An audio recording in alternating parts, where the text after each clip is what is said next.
Get to our top story. President Trump facing criticism from Democrats and from several Republicans this morning after questioning the number of deaths attributed to Hurricane Maria in Puerto Rico last year. In a pair of tweets yesterday morning, the president wrote, 3,000 people did not die in the two hurricanes that hit Puerto Rico. When I left the island after the storm had hit, they had anywhere from 6 to 18 deaths.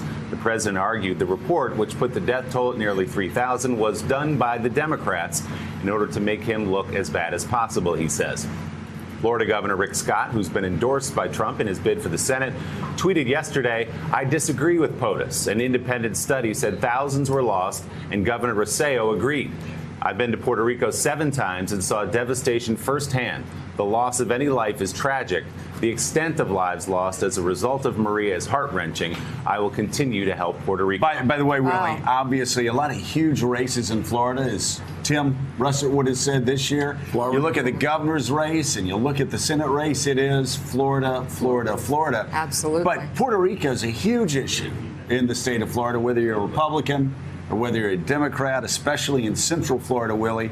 And when you see Rick Scott, who's been one of the president's most loyal supporters, coming out, when you see Paul Ryan coming out, when you see, of course, the governor of Puerto Rico, who has really tried his best to be as positive toward the president through this whole process, even while the president was having a battle with other officials down there, then you know that it's causing Republicans in the state of Florida a lot of discomfort. Yeah, no question about it. A lot of the Puerto Ricans forced to flee the hurricane have ended up in Florida, of course. So that is a central issue with that governor's race coming up. Well, and they're Americans. And they're Americans. They're going to vote. That's exactly right. Top Republicans yesterday on Capitol Hill offering mixed reaction to the president's tweets yesterday. The casualties don't make a person look bad. That's not. So I have no reason to dispute these numbers. I was in Puerto Rico after the hurricane. It was devastated. This was a horrible storm. I have no reason to dispute those numbers. Those are just the facts of what happens when a horrible hurricane hits an isolated place like an island. It was a tragedy. There's no question about it. And it was a very difficult problem for all of us here in the country.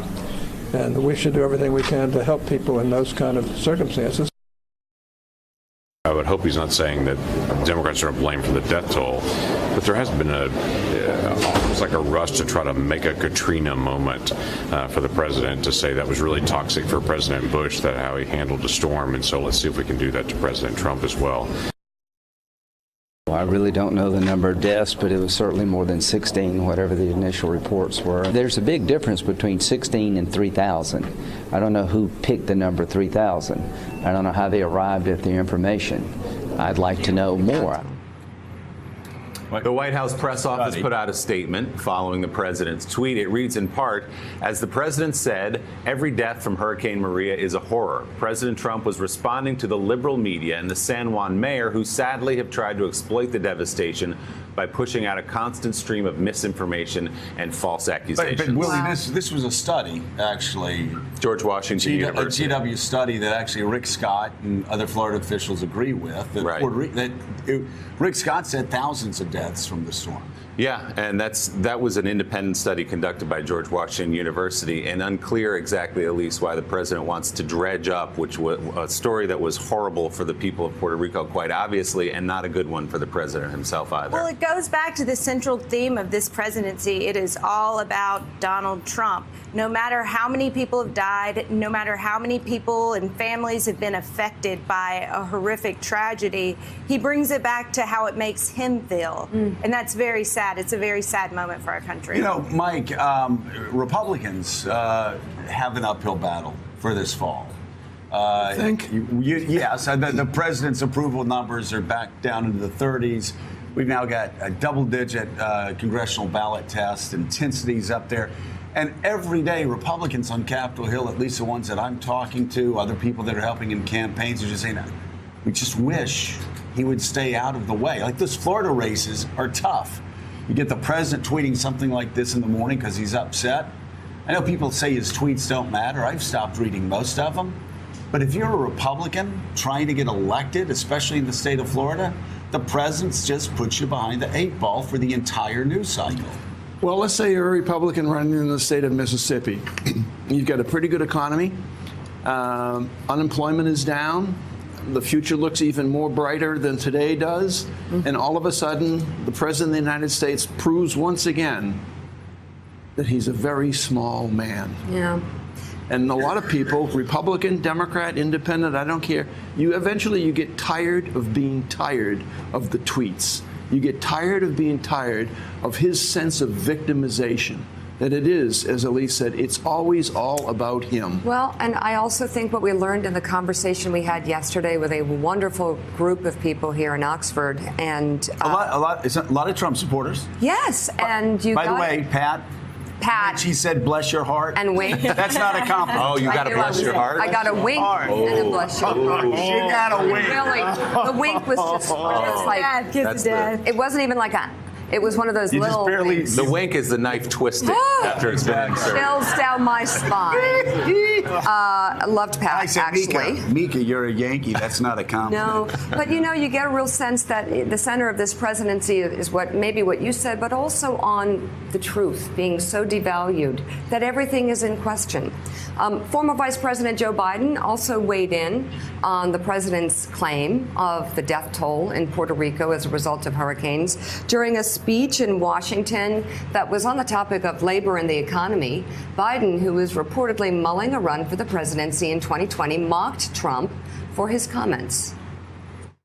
My dad had an expression for real. He used to say, Joey, and he'd say it to all my siblings, don't compare me to the Almighty, compare me to the alternative.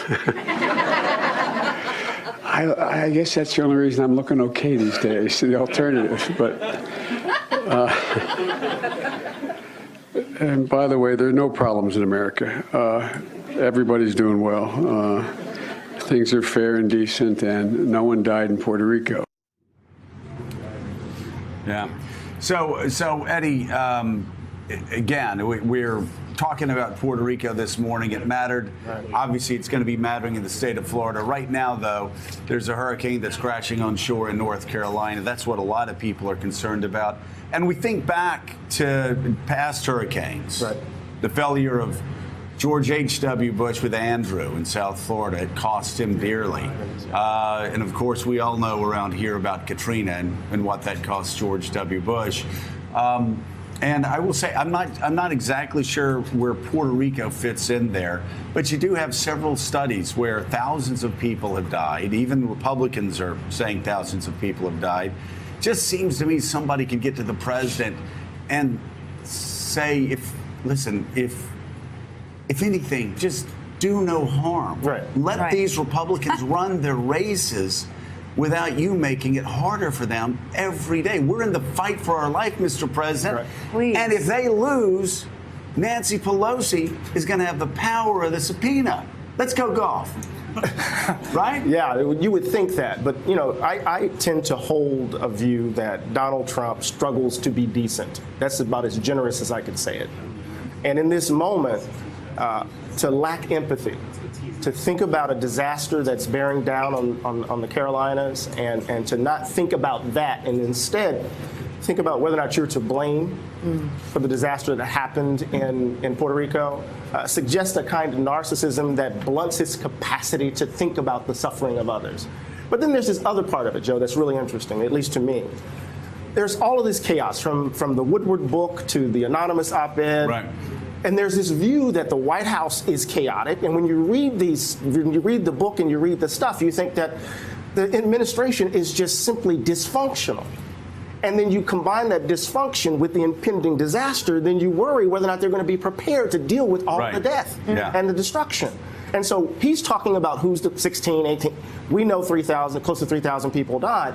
I'm worried, as General Honore and others, whether or not they're going to be prepared to deal with this disaster. Are they going to prepare for what's in front of them? And what this is a lot like, Mika, is like, for instance, the entire question over Russia and collusion. I think actually the president has finally cracked the code after a year and a half, because he could never, if you ever talked about Russian interference in the election, he would say no collusion and there was no such thing. Now, and most of his top aides were terribly frustrated and said, two things can be true at the same time. You could have legitimately won the presidency, But Russia could have tried to interfere in the election, right? And he's never been able to figure out. Same thing with Puerto Rico. You can't have 2,000 or 3,000 deaths without him taking it as some personal failure on his front. So we'll see what happens there. But it does seem, at least on the Russia front, now he's finally starting to talk about punishing countries that actually are interfering in American democracy. Well, there is a lot more ahead this morning. New developments on former campaign chair Paul Manafort. Is he angling for a pardon? Plus, Democrats launch a last-ditch effort to stall the nomination of the president's Supreme Court pick, Brett Kavanaugh. And, of course, we will continue to follow Hurricane Florence lashing the Carolina coast. The National Weather Service says landfall is imminent. We're going to get the latest track, go live to our reporters on the ground. You're watching a special edition of Morning Joe live in Oxford, Mississippi. We'll be right back. Thanks for checking out MSNBC on YouTube, and make sure you subscribe to stay up to date on the day's biggest stories. And you can click on any of the videos around us to watch more from Morning Joe and MSNBC. Thanks so much for watching.